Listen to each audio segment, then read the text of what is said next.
Sir एक और हमारे व्यूअर हैं देवेंद्र कुमार, ये तो कह रहे हैं कि क्या मैं सिर्फ स्मॉल कैप फंड्स का ही पोर्टफोलियो बना सकता हूँ? बड़ा डिफिकल्ट आंसर है। मैं स्मॉल कैप को ऐसे समझता हूँ जैसे खाने में चटनी होती है ना। आपने देखा होगा चटनी, हरी चटनी हम खाते हैं खाने के अंदर, जी। तो कितनी होती है? क्या आप चटनी से खाना खा सकते हैं? नहीं खा सकते। आपको सब्जी, दाल, बैलेंस डाइट के लिए सब कुछ चाहिए, चटनी भी चाहिए टेस्ट के लिए। तो स्मॉल कैप एक्चुअली चटनी की तरह है।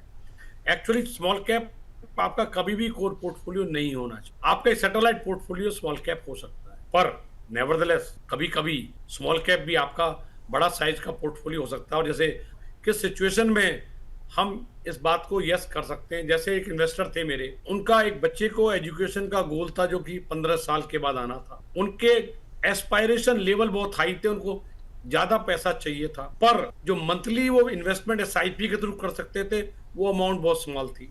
उस गोल तक उस एसआईपी अमाउंट से 15 साल में 20% प्लस सीएजीआर से पहुंचा जा सकता है। अब ऐसी सिचुएशन में गोल उसे वही चाहिए, टाइम हमारे साथ है, इन्वेस्टिबल सरप्लस या एसआईपी के अमाउंट हम बढ़ा नहीं सकते, तो फिर क्या करें?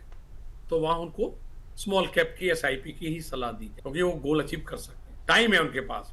5 साल नहीं भी चला तो कोई परेशानी नहीं है। पर नॉर्मली यह सारा पोर्टफोलियो नहीं होना चाहिए। तो आपकी रिस्क एपेटाइट कितनी है, आपका गोल क्या है, आपको पैसे की जरूरत कब है? आपको 10 साल पैसे की जरूरत नहीं है, आप 50% पोर्टफोलियो डाउन दे सकते हैं, तो यस, आपका larger portion aggressive small cap हो सकता है। पर फिर मैं इन्वेस्टर को आगाह करता हूं कि पास्ट की परफॉर्मेंस देख के, पिछले 5 साल की एक्स्ट्राऑर्डिनरी रिटर्न देख के इसमें ना कूदें। ये बहुत ही एग्रेसिव स्कीम्स हैं, इनमें कभी भी 50% पैसा घट सकता है। अगर आप मेंटली प्रिपेयर्ड हैं तो बिल्कुल आए, मोस्ट वेलकम। टाइम अपने साथ रख के आए, 7 से 10 साल, तो बहुत पैसा बना सकते हैं।